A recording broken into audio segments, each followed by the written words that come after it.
નમસ્કાર વિદ્યાર્થી મિત્રો, આજે આપણે ધોરણ 11 માં ચેપ્ટર નંબર 10 માં સમવિભાજનના n તબક્કા વિશે ચર્ચા કરીશું। હવે સમવિભાજન શું છે કે જ્યારે માતૃકોષ એ બે બાળકોષોમાં વિભાજિત થાય ત્યારે બાળકોષોમાં રહેલા રંગસૂત્ર એ માતૃકોષ જેટલા જોવા મળે તો તે વિભાજનને સમવિભાજન તરીકે ઓળખવામાં આવે છે। તો હવે આપણે આના આગળના લેક્ચરમાં જ્યારે કોષ વિભાજનની પ્રક્રિયામાં પસાર થાય ત્યારે સૌથી પહેલા તો આંતરાવસ્થાના તબક્કામાંથી પસાર થાય છે। તો આંતરાવસ્થા શું છે એ આપણે ચર્ચા કરી ગયા હતા। આંતરાવસ્થાને સમજવા માટે પણ તેને ત્રણ ભાગમાં વિભાજિત કરવામાં આવેલું હતું, જીવન તબક્કો, એસ તબક્કો અને G2 તબક્કો, જેમાં એસ તબક્કા દરમિયાન ડીએનએ ના સંશ્લેષણની પ્રક્રિયા થતી જોવા મળે છે, એટલે કે ડીએનએ રેપ્લિકેશનની પ્રક્રિયા થાય છે, બરાબર।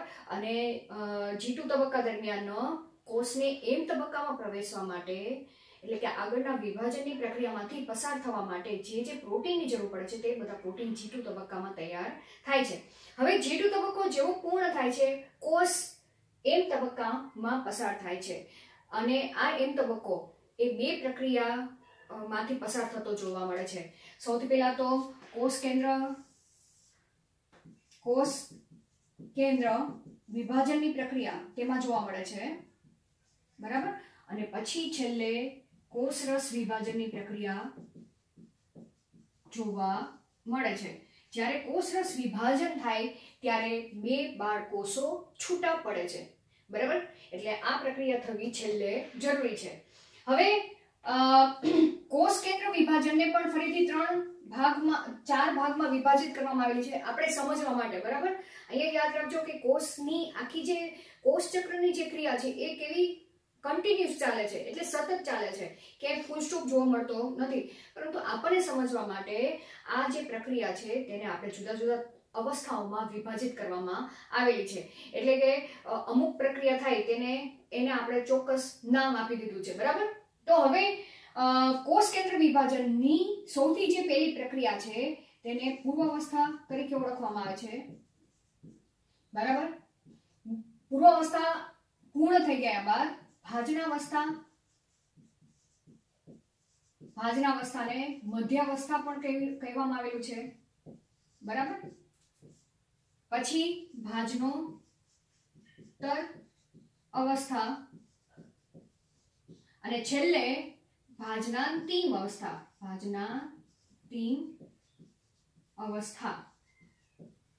છેલ્લે આપણે કોષરસ વિભાજન જોશું, બરાબર। આને અંત્યાવસ્થા પણ કહેવામાં આવે છે।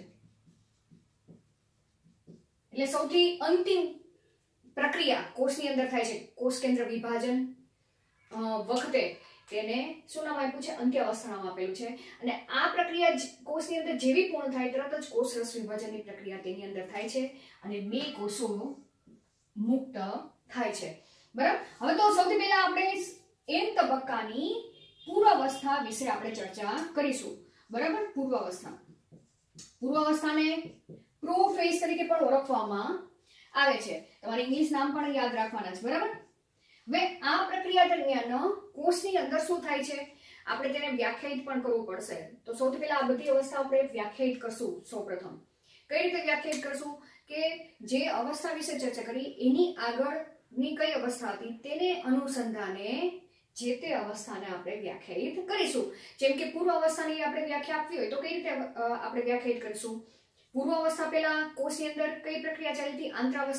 આંતરાવસ્થાનો G2 તબક્કો છેલ્લો હતો, તો આપણે વ્યાખ્યાયિત એ રીતે કરી કે આંતરાવસ્થાનો એસ તબક્કા બાદ જે G2 તબક્કો હતો તે પૂર્ણ થઈ ગયા બાદ એમ તબક્કાનો સૌથી પહેલી જે અવસ્થા જોવા મળે છે, પ્રથમ અવસ્થા, તેને પૂર્વ અવસ્થા તરીકે ઓળખવામાં આવે છે। ખ્યાલ આવી ગયો વ્યાખ્યા, બરાબર। તો આપણે શોર્ટમાં લખવું તો કઈ રીતે લખશું કે એમ તબક્કાની પ્રથમ અવસ્થાને પૂર્વ અવસ્થા કહેવામાં આવે છે।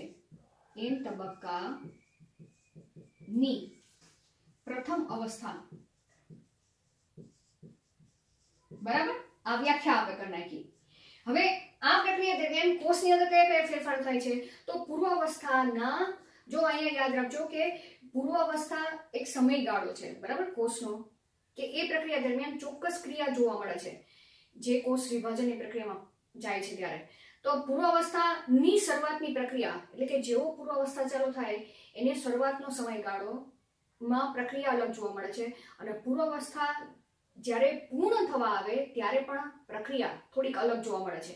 એટલે આપણી એનસીઈઆરટી બુકમાં પૂર્વાવસ્થાનો શરૂઆતનો સમય અને પૂર્વાવસ્થાના અંત સમયમાં કઈ પ્રક્રિયા થાય છે તેનું વર્ણન કરેલું છે. તો આપણે એ જ રીતે ચર્ચા કરશું કે પૂર્વાવસ્થાના શરૂઆતમાં રંગસૂત્ર દ્રવ્ય નું શું થાય છે? ઘનીકરણ થાય છે, બરાબર. અને રંગસૂત્ર એ બે રંગસૂત્રિકાનું બનેલ હોય છે જે સેન્ટ્રોમિયર થી જોડાયેલ છે, બરાબર. સેન્ટ્રોમિયર થી જોડાયેલ છે.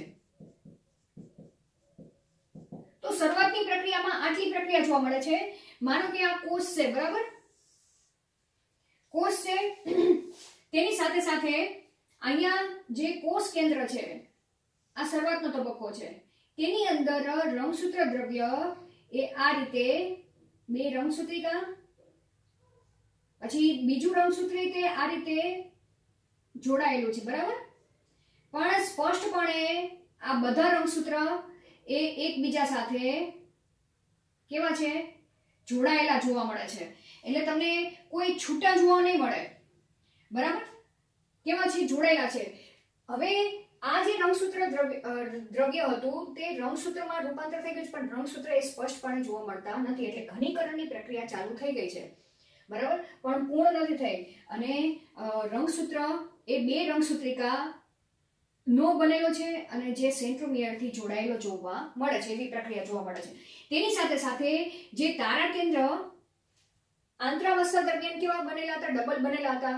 તો એ ડબલ બનેલા તારા કેન્દ્રના બંને તારા કેન્દ્રો એકબીજાથી વિરુદ્ધ દિશા તરફ સ્થળાંતરની પ્રક્રિયા કરશે અને વિરુદ્ધ દિશા તરફ ગોઠવાયેલા જોવા મળે છે.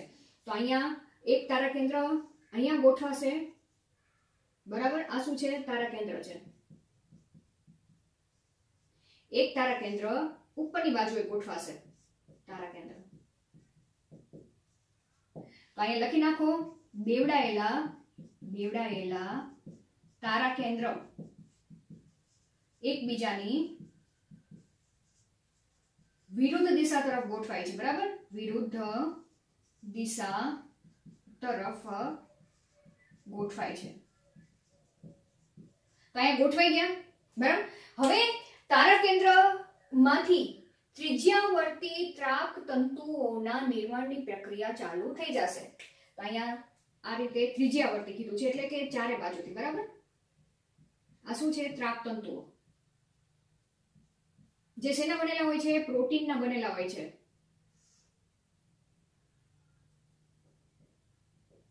અહીંયા લખી નાખો, ત્રાક તંતુઓ. તો અહીંયા લખી નાખો, જેમાંથી ત્રિજ્યાવર્તી ત્રાક તંતુઓના નિર્માણની ક્રિયા જોવા મળે, બરાબર. આ ક્યારે? પૂર્વાવસ્થાના શરૂઆતના સમયમાં. હવે પૂર્વાવસ્થાના અંત ભાગમાં શું થાય છે કે જેવી પૂર્વાવસ્થા પૂર્ણ થવાની છે, એટલે કે અમુક આ સમયગાળો જેવો કોષની અંદર પૂર્ણ થશે, તરત જ તે જે કોષ કેન્દ્રની અંદર શું આવેલું છે? કોષ કેન્દ્રિકા આવેલી છે. કોષ કેન્દ્રિકા તેમજ આ જે કોષ કેન્દ્ર પટલ છે, કોષ કેન્દ્ર પટલ, બરાબર. અહીંયા અંતઃકોષ રસઝાડ આવેલી છે, ER, બરાબર. અહીંયા ગોલ્ગી કાય આવેલા છે, ગોલ્ગી કાય. આ શું છે? GR, સોરી, ગોલ્ગી કાય, ગોલ્ગી અંગિકા. તો પૂર્વાવસ્થાના અંત ભાગમાં આ બધું કેવું થઈ જશે? અદ્રશ્ય થઈ જાય છે, કે જોવા મળતું નથી. તો અહીંયા લખી નાખો, પૂર્વાવસ્થાના અંત ભાગમાં શું અદ્રશ્ય થઈ જાય છે? કોષ કેન્દ્રિકા, પછી કોષ કેન્દ્ર પટલ, ત્યારબાદ ઈઆર તેમજ ગોલ્ગી કાય અદ્રશ્ય થઈ જાય છે, બરાબર. તો આકૃતિ કંઈક આવી બનશે. અહીંયા તારા કેન્દ્ર છે, બરાબર, આ પણ તારા કેન્દ્ર છે, અને રંગસૂત્ર દ્રવ્ય એટલે કે કોષ કેન્દ્ર પટલ સંપૂર્ણ અદ્રશ્ય થઈ ગયું છે, અને જે રંગસૂત્ર છે તે કેવા એકબીજા સાથે આ રીતે જોડાયેલા છે. હજી સંપૂર્ણ તેનું ઘનીકરણની પ્રક્રિયા થઈ નથી, બરાબર. ખ્યાલ આવી ગયો. હવે બીજી પ્રક્રિયા વિશે આપણે ચર્ચા કરી. શેની? ભાજનાવસ્થા.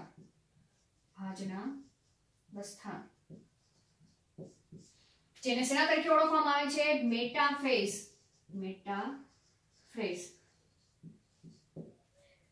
બરાબર. હવે આ પ્રક્રિયા દરમિયાન શું થાય છે?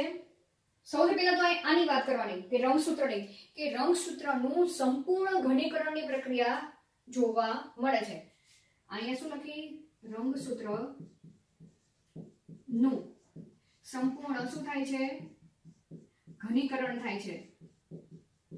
એટલે કે તે સ્પષ્ટ માઇક્રોસ્કોપમાં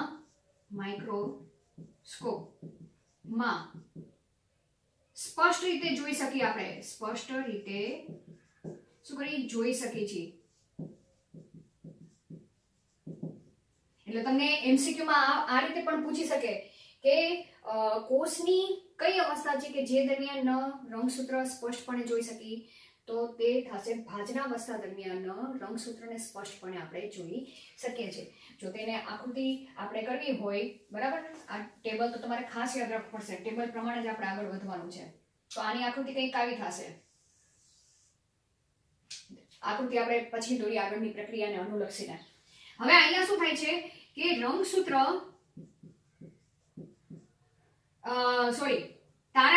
રંગસૂત્ર એ કઈ જગ્યાએ ગોઠવાશે? કોષના વિષુવવૃત્તીય પ્રદેશ તરફ તેઓ ગોઠવાશે. પણ એમને તો નહીં ગોઠવાઈ જાય, કોકની મદદથી ગોઠવાશે. તો અહીં જે ત્રાક તંતુઓ છે, એ ત્રાક તંતુઓના સંવિભાજનની પ્રક્રિયા થશે, એટલે કે તેના વૃદ્ધિની પ્રક્રિયા થશે, અને પ્રોટીનના તંતુઓ લાંબા થતા જાય છે, બરાબર. હવે એ ત્રાક તંતુઓ જે સેન્ટ્રોમિયર છે, રંગસૂત્રનું જે સેન્ટ્રોમિયર છે, બરાબર, એ સેન્ટ્રોમિયરની ફરતે ડીશ જેવું આકાર આવેલું છે, જેને કાઇનેટોકોર કહે છે. તે કાઇનેટોકોર સાથે જોડાશે અને રંગસૂત્રને મધ્ય અવસ્થા કે મધ્ય પટ્ટિકા તરફ રંગસૂત્ર બધા ગોઠવાઈ જશે. તો આ અવસ્થાને મધ્ય અવસ્થા નામ આપવામાં આવ્યું છે, કારણ કે રંગસૂત્રો બધે ક્યાં ગોઠવાય છે? મધ્ય ભાગમાં ગોઠવાય છે કોષના, બરાબર. તો આપણે અહીંયા લખી શકીએ કે તારા કેન્દ્રના ત્રાક તંતુ રંગસૂત્રના કાઇનેટોકોર ભાગ સાથે શું થાય છે? જોડાય છે, અને રંગસૂત્રને ક્યાં ગોઠવે છે? કોષના મધ્ય ભાગમાં ગોઠવે છે, બરાબર. ક્યાં ગોઠવે છે? કોષના મધ્ય ભાગમાં ગોઠવે છે. એટલે કે અહીં ખાસ તેને શેના તરીકે ઓળખવામાં આવશે? મધ્યાવસ્થા પટ્ટિકા ભાગમાં ગોઠવે છે, અને મધ્યાવસ્થા પટ્ટિકા સ્વરૂપે જોવા મળે છે, સ્વરૂપે ગોઠવાય છે, બરાબર. પટ્ટિકા સ્વરૂપે ગોઠવાય છે. તેથી આ અવસ્થાને શું કહે છે? સ્થાને મધ્યાવસ્થા કહે છે, બરાબર. મધ્યાવસ્થા કહે. તો આપણે આકૃતિ કરવા જઈએ તો કઈ રીતે થશે? અહીંયા તમે તારા કેન્દ્ર દર્શાવી દો. આ તારા કેન્દ્ર છે. તારા કેન્દ્ર અને આ રંગસૂત્ર સ્પષ્ટપણે તમને અહીંયા જોવા મળશે, બરાબર. આ એક રંગસૂત્ર છે. અહીંયા આ એનું સેન્ટ્રોમિયર છે, અને આ એની કેવી છે કાઇનેટોકોર વાળો ભાગ. સેમ એ રીતે અહીંયા બીજું રંગસૂત્ર કરી નાખો. રંગસૂત્રમાં બે રંગસૂત્રિકા આવેલી હોય છે, બરાબર, યાદ રાખવાનું છે. આ બે રંગસૂત્રિકા છે અને સેન્ટ્રોમિયર ઉપર આ કાઇનેટોકોર વાળો ભાગ છે. આ શું છે? કાઇનેટોકોર. આ રંગસૂત્ર છે અને દરેક ધ્રુવ તરફ, આ બંને ધ્રુવ તરફ આવેલા જે તારા કેન્દ્ર છે એ તારા કેન્દ્રના ત્રાક તંતુઓ એ કાઇનેટોકોર સાથે જોડાશે, બરાબર, અને રંગસૂત્રોને મધ્ય ભાગમાં ગોઠવે છે. તેથી કેવી રચના જોવા મળશે? મધ્યાવસ્થા પટ્ટિકા સ્વરૂપે તમને અહીંયા જોવા મળશે, બરાબર. તો અહીં આપણે ભાજના અવસ્થામાં તમને આટલી પ્રક્રિયા જોવા મળે છે, બરાબર. હવે ત્રીજી પ્રક્રિયા કઈ કહેવાશે? ભાજના અવસ્થા પૂર્ણ થઈ ગયા બાદ આ યાદ રાખવાનું, બરાબર. બીજી પ્રક્રિયા, ત્રીજી પ્રક્રિયા ભાજનોત્તર અવસ્થા. ભાજનોત્તર અવસ્થાને ઇંગ્લિશમાં એનાફેઝ કહેવામાં આવે છે. એનાફેઝ. હવે એનાફેઝ દરમિયાન કઈ પ્રક્રિયા થાય છે કે તારા કેન્દ્રના ત્રાક તંતુઓનું સંકોચન થાય છે. સૌથી પહેલા તો એ જ યાદ રાખવાનું, બરાબર. ત્રાક તંતુનું સંકોચન થાય છે. એટલે કે આ ત્રાક તંતુઓ છે, આ શું છે? ત્રાક તંતુ. આ ત્રાક તંતુઓ એટલે તારા કેન્દ્ર એક ત્રાક તંતુઓનું શું થાય છે? પાછા ખેંચી લે છે, એટલે કે સંકોચન થતું જાય છે, જેને કારણે આ જે રંગસૂત્ર છે તે રંગસૂત્રનું સેન્ટ્રોમિયર છે. અહીંયા શું આવેલું છે? આ બ્લેક કલરથી મેં તમને દર્શાવેલું છે, તેને સેન્ટ્રોમિયર છે. સેન્ટ્રોમિયર. દરેક રંગસૂત્રનો સેન્ટ્રોમિયરનું વિભાજન થાય છે. બીજો પોઈન્ટ લખી નાખો. દરેક રંગ સૂત્રના સેન્ટ્રોમિયરનું વિભાજન થાય છે. વિભાજન થશે જેને કારણે શું થશે કે રંગસૂત્રની બંને રંગસૂત્રિકા છૂટી પડે છે, બરાબર. શું કહેવા માંગે છે? રંગસૂત્રિકા છૂટી પડે છે, બરાબર. આ એક રંગસૂત્રિકા, બે રંગસૂત્રિકા છે, બરાબર. એમાંની એક બંને રંગસૂત્રિકા છૂટી પડે છે કારણ કે સેન્ટ્રોમિયરનું વચ્ચેથી વિભાજન થઈ ગયું છે, બરાબર. અહીંયા આપણે આકૃતિ કરવા જઈએ તો આ સેન્ટ્રોમિયર છે, આ બે રંગસૂત્રિકા છે. અહીંયાથી શું થશે? વિભાજન થશે, એટલે કે એક રંગસૂત્રિકા છૂટી પડશે અને બીજી રંગસૂત્રિકા પણ આ રીતે છૂટી પડશે. ખ્યાલ આવી ગયો? અને છૂટી પડેલ દરેક રંગસૂત્રિકા જે તે ધ્રુવ તરફ શું કરે છે? સ્થળાંતર કરે છે. એટલે કે છૂટી પડેલ બંને રંગસૂત્રિકા વિરુદ્ધ ધ્રુવ તરફ શું કરે છે? સ્થળાંતર કરે છે.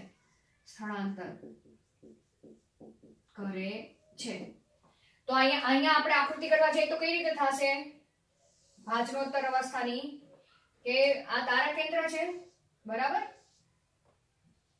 જેને પોતાના ત્રાક તંતુઓ શું કર્યા? ખેંચી લીધા પાછા, બરાબર, એટલે સંકોચન પામ્યા. હવે આ જે એક રંગસૂત્ર છે, એક રંગસૂત્રની એક રંગસૂત્રિકા એ આ રીતે છૂટી પડી ગઈ અને બીજી રંગસૂત્રિકા એ નીચેની બાજુ એટલે કે વિરુદ્ધ ધ્રુવ તરફ, અહીંયા શું કીધું છે? વિરુદ્ધ ધ્રુવ તરફ કીધું છે, એટલે કે એક રંગસૂત્રિકા નીચેની બાજુએ સ્થળાંતર કરશે. એક ઉપરની બાજુએ કે તો એક નીચેની બાજુએ, એટલે કે આ એક જ રંગસૂત્રની આ બંને રંગસૂત્રિકા એક આ બાજુ સ્થળાંતર કરશે, એક આ બાજુ સ્થળાંતર કરશે. ખ્યાલ આવી ગયો? તો અહીંયા સુધીની જે પ્રક્રિયા છે તેને શેના તરીકે? ભાજનોત્તર અવસ્થા તરીકે ઓળખવામાં આવે છે. હવેની કઈ પ્રક્રિયા થશે? તો ચોથી પ્રક્રિયા અહીંયા જ લખું છું, ભાજનાંતિ અવસ્થા, એટલે અંત્ય અવસ્થા. કોની અંત્ય અવસ્થા? કોષ કેન્દ્ર વિભાજનની અંત્ય અવસ્થા, બરાબર. અંત્યાવસ્થા, ઇંગ્લિશમાં તેને ટીલોફેઝ તરીકે ઓળખવામાં આવે છે, બરાબર. હવે આ પ્રક્રિયા દરમિયાન શું થશે કે જે રંગસૂત્રિકા છે એ રંગસૂત્રિકા સ્વતંત્ર રંગસૂત્ર તરીકે વર્તતી નથી. હવે આ રંગસૂત્રિકા એ નીચેના ધ્રુવ તરફ ગઈ છે તો એ સ્વતંત્ર રંગસૂત્ર તરીકે વર્તે છે, પણ તે પોતાનું અસ્તિત્વ ધરાવતું નથી, એમ યાદ રાખવાનું છે તમારે, બરાબર. તો અહીંયા આપણે કોષ કેન્દ્ર વિભાજન વ્યાખ્યા કરવી તો કઈ રીતે આપશું? કોષ કેન્દ્ર વિભાજન નો અંતિમ તબક્કો જ, બરાબર. કોષ કેન્દ્ર વિભાજનનો પ્રથમ અવસ્થા કઈ છે? પૂર્વ અવસ્થા. કોષ કેન્દ્ર વિભાજનનો અંતિમ તબક્કો કયો છે? ભાજનાંતિમ અવસ્થા. આ તબક્કા દરમિયાન રંગસૂત્રો, હવે આને રંગસૂત્રિકા નહીં કહી, બરાબર. હવે એને શું કહીશું? રંગસૂત્રો જ કહીશું. રંગસૂત્રો વિરુદ્ધ ધ્રુવો તરફ શું થાય છે? એકત્રિત થાય છે. પછી તેનું કોઈ સ્વતંત્ર હવે અસ્તિત્વ ધરાવતા નથી. એટલે કે અહીંયા આપણે કેમ જોયું કે અલગ અલગ રંગસૂત્ર હતા જે પોતાનું સ્વતંત્ર અસ્તિત્વ ધરાવતા હતા, પણ અંત્યાવસ્થામાં દરેક રંગસૂત્ર એ સેમ આવી જ પોઝિશનમાં આવી જશે. જેમ પૂર્વાવસ્થામાં કેમ હતા? ઘનીકરણની પ્રક્રિયાની શરૂઆત થઈ હતી, તો અહીં ઘનીકરણની પ્રક્રિયા કેવી થઈ ગઈ? હવે ફરીથી ઘનીકરણની પ્રક્રિયા ચાલુ નહીં થાય, પણ રંગસૂત્ર બધા એકબીજા સાથે જોડાઈ જશે. તો અહીંયા આપણે લખી શકીએ કે સ્વતંત્ર રંગસૂત્ર જોવા મળતા નથી અને રંગસૂત્ર એ રંગસૂત્ર દ્રવ્ય સ્વરૂપે જોવા મળે છે. સૂત્ર દ્રવ્ય સ્વરૂપે જોવા મળે, બરાબર. આ યાદ રાખવાનું. એટલે ફરીથી જે આ તબક્કા જેવું હતું તેવું થઈ ગયું છે. પૂર્વાવસ્થામાં કોષ કેન્દ્રિકા, કોષ કેન્દ્ર પટલ, ઈઆર અને ગોલ્ગીકાય એ અદ્રશ્ય થઈ ગયા હતા. ફરીથી અહીંયા શું થાય છે? તેઓ પુનઃનિર્માણ પામે છે, બરાબર. પુનઃ અસ્તિત્વ ધરાવે છે. તો અહીં લખી નાખો કોષ કેન્દ્ર પટલ અને કોષ કેન્દ્રિકા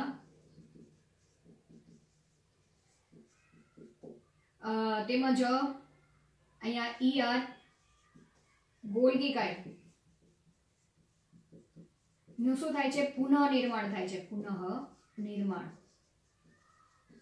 થાય, બરાબર. તો અહીંયા તમારે પૂર્વાવસ્થાથી વિરુદ્ધ તમારે અંત્યાવસ્થામાં લખવાનું, બરાબર. અહીંયા શું થાય છે? અદ્રશ્ય થઈ જાય છે, જ્યારે અહીંયા શું થાય છે? પુનઃનિર્માણ થાય છે. જો આની આકૃતિ આપણે કરવી હોય તો કઈ રીતે કરશું?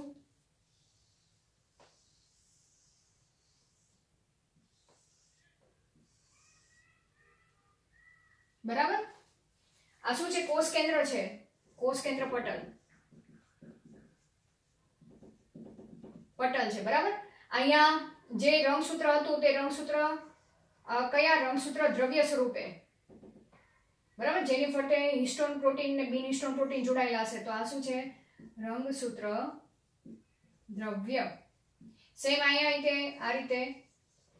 તો આ એ ભાજનાંતિમ અવસ્થાની છે આકૃતિ, યાદ રાખવાની તમારે. ખ્યાલ આવી ગયો?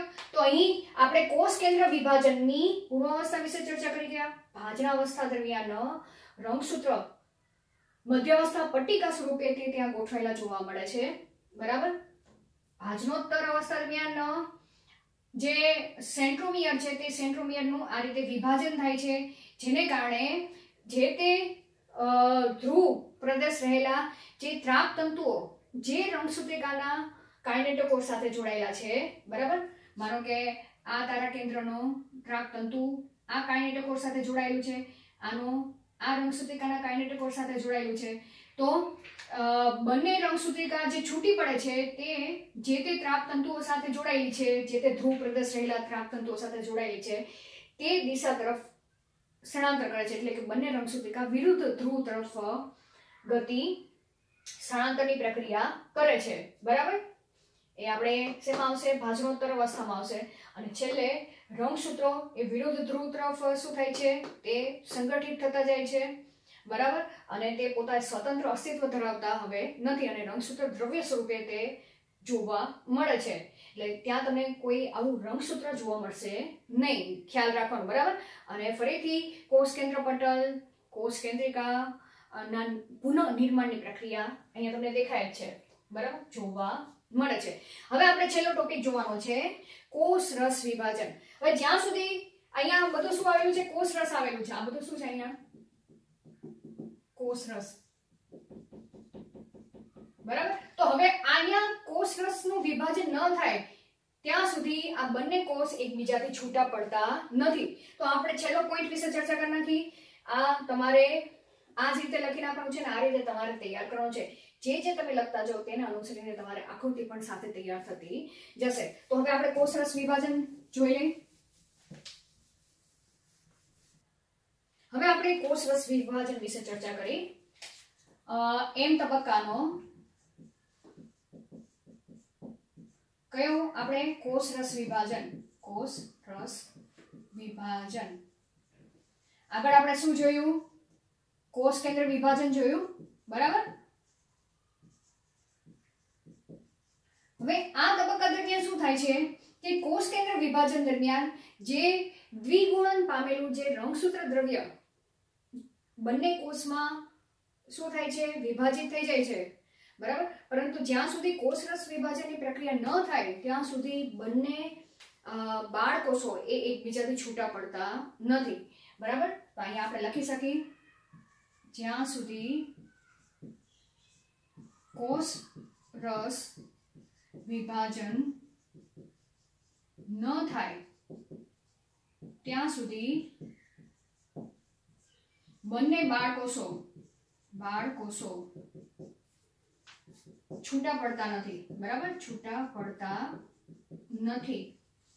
તો હવે કોષ રસ વિભાજનની પ્રક્રિયા વનસ્પતિ કોષ અને પ્રાણી કોષમાં અલગ અલગ જોવા મળે છે. તો આપણે સૌથી પહેલા તો પ્રાણી કોષમાં કોષ રસ વિભાજન કઈ રીતે થાય છે તેના વિશે આપણે ચર્ચા કરી, બરાબર. તો પ્રાણી કોષમાં હવે કોષ કેન્દ્ર વિભાજન આપણને ખબર છે કઈ રીતે? આ રીતે છે. છેલ્લે અંત્યાવસ્થા દરમિયાન આ રચના તૈયાર થાય છે. હવે પ્રાણી કોષમાં અહીંયા શું બને છે કે જ્યારે કોષ કેન્દ્ર વિભાજનનો છેલ્લો તબક્કો અંત્યાવસ્થા પૂર્ણ થાય છે ત્યારે અહીંયા ઉપસંકોચન એટલે કોષ કેન્દ્ર પટલમાં એક ઉપસંકોચન ખાંચ બને છે, બરાબર. અહીંયા આપણે લખી શકીએ કોષ રસ પટલ. કોષ રસ પટલમાં ઉપસંકોચન શું થાય છે? ખાંચ બને છે, ખાંચ બને છે. હવે આ ખાંચ એટલે આ બાજુથી માનો કે અહીંયા હું તમને દેખાડું છું આ રીતે ખાંચ બનતી જાય છે ધીમે ધીમે. અને આ ખાંચ વધુ ને વધુ ઊંડી થતી જાય છે. હું તમને દર્શાવું છું, બરાબર, આ રીતે. તો બંને બાજુએથી ખાંચ એ અંદરની તરફ ઊંડે ખસતી જાય છે. પણ કઈ દિશાથી? આ પરિઘ બાજુ કહેવાય, આ પરિઘ કહેવાય, બરાબર. અને આ ભાગ કયો કહેવાશે? કેન્દ્રનો ભાગ કહેવાશે. ખ્યાલ આવી ગયો? તો આ જે ઉપસંકોચન ખાંચ પરિઘ થી કેન્દ્ર તરફ કેવી થતી જાય છે? ઊંડી થતી જાય છે. અને બંને ખાંચ એકબીજા સાથે જ્યારે જોડાય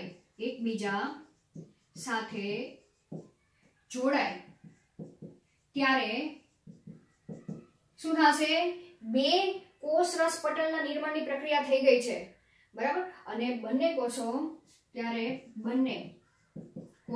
શું થાય છે? છૂટા પડે છે.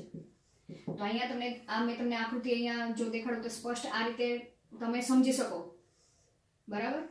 આ ખાંચ પરિઘ વિસ્તાર તરફ બંને બાજુએ ખાંચ વધતી જશે, ઊંડે તરફ જતી જશે અને કેન્દ્ર તરફ શું થાય છે? ભેગી થાય છે, બરાબર. અને ધીમે ધીમે આ બંને ખાંચ ભેગી થઈ ગયા બાદ આ રીતે બંને કોષો એ એકબીજાથી કેવા થાય છે? છૂટા પડે છે. ખ્યાલ આવી ગયો? તો આ છૂટા પડી ગયા. વનસ્પતિ કોષમાં શું થાય છે તેનાથી થોડુંક અલગ થાય છે. વનસ્પતિ કોષમાં એક તો ઓલરેડી કોષ દિવાલ હાજર હોય છે, બરાબર? વનસ્પતિ કોષમાં કોષ દિવાલની હાજરી હોય છે. હવે કઈ રીતે? ફોર એક્ઝામ્પલ અહીંયા તમને આકૃતિ દ્વારા સમજાવું. વનસ્પતિ કોષની વાત કરી કે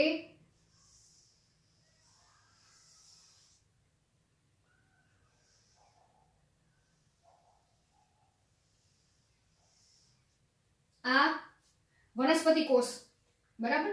આ કોષ દિવાલ છે. ખ્યાલ આવી ગયો? હવે શું થશે કે કોષરસ વિભાજન કેન્દ્રસ્થ વિસ્તારથી બહાર તરફ વધે છે અને પાર્શ્વ દિવાલ સાથે જોડાય છે. એટલે કે કોષરસનું વિભાજન ક્યાંથી ચાલુ થાય છે? કેન્દ્ર ભાગથી ચાલુ થાય છે.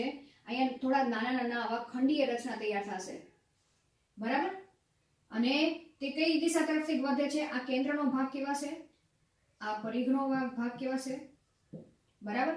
અને અહીંયા આ ભાગ ધીમે ધીમે ભરાતો જશે અને તે ભાગ આ રીતે અહીંયા, સોરી, આ દિવાલ તો પછી નિર્માણ પામે છે, સોરી, આકૃતિ કંઈક થોડીક આ રીતે થશે. અહીંયા કોષ કેન્દ્ર, આ કોષ કેન્દ્ર, બરાબર? અને આ કેન્દ્રના ભાગથી આવા નાના ખંડીય રચના તૈયાર થશે પહેલા, પછી એ ધીમે ધીમે જોડાતા જશે અને આ રીતે તે પાર્શ્વ કોષ દિવાલ સાથે જોડાતા જાય છે. ખ્યાલ આવી ગયો? તો અહીંયા શું થાય છે કે કોષરસ નું વિભાજન ક્યાંથી ચાલુ થાય છે? કેન્દ્રથી લઈને પરિઘ વિસ્તાર તરફ વધે છે. પરિઘ વિસ્તાર તરફ શું થાય છે? વધે છે. આ તમને દેખાડ્યું એ રીતે, આ કેન્દ્રના ભાગથી, અને પાર્શ્વ દિવાલ સાથે જોડાય છે. પાર્શ્વ દિવાલ સાથે જોડાય છે, બરાબર? તો અહીંયા તમને દેખાડ્યું છે આ દિવાલ સાથે જોડાઈ ગયું, બરાબર? ફરીથી એક વખત દેખાડું. આ રીતે રચના તૈયાર થશે, બરાબર? અને પાર્શ્વ દિવાલ સાથે તે જોડાઈ જાય છે. તો અહીંયા કોષરસનું વિભાજન થઈ ગયું. અડધું કોષરસ આ બાજુ આવી ગયું, અડધું કોષરસ નીચેના કોષ બાજુ આવી ગયું, બરાબર? હવે દરેક આ જે બંને કોષો છે હજી છૂટા નથી પડ્યા, બરાબર? પણ ત્યાં નવી કોષ દિવાલની રચના તૈયાર થશે. અહીંયા દેખાય છે આ રીતે નવા કોષ દિવાલની રચના તૈયાર થશે. અહીંયા પણ નવી કોષ દિવાલની રચના તૈયાર થશે, બરાબર? તો અહીંયા તમે લખી નાખો, નવી કોષ દિવાલ ની રચના બંને કોષમાં થાય છે, કોષમાં થાય છે, જેને કારણે અહીંયા તમે જોશો તો બંને કોષ દિવાલ જે નવી બનેલી છે તેની વચ્ચે મધ્ય પટ્ટિકા એટલે કે મધ્યસ્થ પટલ ની રચના કહેવાશે. આને મધ્ય પટલ કહેવાશે. શું કહેવાશે? મધ્ય પટલ જેવી રચના જોવા મળે છે, બરાબર? જેને આપણે શેના કોષ પટ્ટી, અહીંયા શું કહેવાશે? કોષ પટ્ટી તરીકે તેને ઓળખવામાં આવે છે. એટલે અહીંયા કઈ જેને કારણે બંને કોષ દિવાલ વચ્ચે કેવી રચના જોવા મળે છે? કોષ પટ્ટી બને છે, જે મધ્ય પટલ તરીકે તેને ઓળખવામાં આવે છે, બરાબર? તરીકે ઓળખવામાં આવે છે, બરાબર? તો આપણને ખ્યાલ છે કે વનસ્પતિ કોષમાં બે કોષો વચ્ચે મધ્ય પટલ શેનું બનેલું છે? કેલ્શિયમ પેક્ટેટનું બનેલું હોય છે. તો આ રીતે કેલ્શિયમ પેક્ટેટનું મધ્ય પટલનું આવરણ તૈયાર થાય છે, બરાબર? અને બંને કોષો એકબીજાથી કેવા થાય છે? છૂટા પડે છે. અહીં છૂટા એટલે કે સાવ છૂટા નથી પડી જતા, પણ બંને કોષો એ પોતાનું સ્વતંત્ર અહીંયા જોવા જશો તો છૂટા પડેલા તમને જોવા મળે છે, બરાબર? તો આ રીતે વનસ્પતિ કોષમાં કોષરસના વિભાજનની પ્રક્રિયા કેન્દ્રથી પરિઘ તરફ થાય છે. પ્રાણી કોષમાં કોષરસના વિભાજનની પ્રક્રિયા પરિઘથી કેન્દ્ર તરફ થતી જોવા મળે છે. આ વિરુદ્ધ તમારે યાદ રાખવાનું છે. બરાબર. હવે એક શક્યતા એ છે કે ઘણા કોષો એવા હોય છે કે તેઓ કોષ કેન્દ્ર વિભાજનની પ્રક્રિયા કરે છે પણ કોષરસ વિભાજનની પ્રક્રિયા કરતા નથી. તો આમ તમે જોવા જાવ તો તે કોષમાં વારંવાર કોષ કેન્દ્ર વિભાજન થતું જાય છે પરંતુ કોષ રસ વિભાજન થતું નથી, જેને કારણે એક જ કોષની અંદર ઘણા બધા કોષ કેન્દ્રીય અવસ્થા જોવા મળે છે. તેવા કોષને બહુકોષ કેન્દ્રીય કોષ તરીકે ઓળખવામાં આવે છે. તો આ પ્રશ્ન તમને પરીક્ષામાં પણ પૂછી શકે. બહુકોષ કેન્દ્રીય કોષ એટલે શું? કોષ એટલે શું કે ઘણા કોષો કેવા હોય છે? એમ તબક્કા આંતરાવસ્થામાંથી પસાર થાય છે. બરાબર. એમ તબક્કામાં કોષ કેન્દ્ર વિભાજનની પ્રક્રિયા પણ કરે છે પણ કોષરસ વિભાજન નથી કરતા. એમ તબક્કાના કોષ કેન્દ્ર વિભાજનની ક્રિયા કરે છે પરંતુ કોષરસ વિભાજન નથી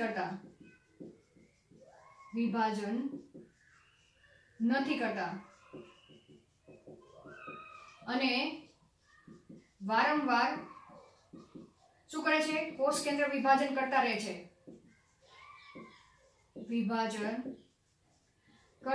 છે. તો એક જ કોષમાં, બરાબર યાદ રાખજો, એક જ કોષમાં એકથી વધુ શું જોવા મળે છે? કોષ કેન્દ્ર જોવા મળે છે.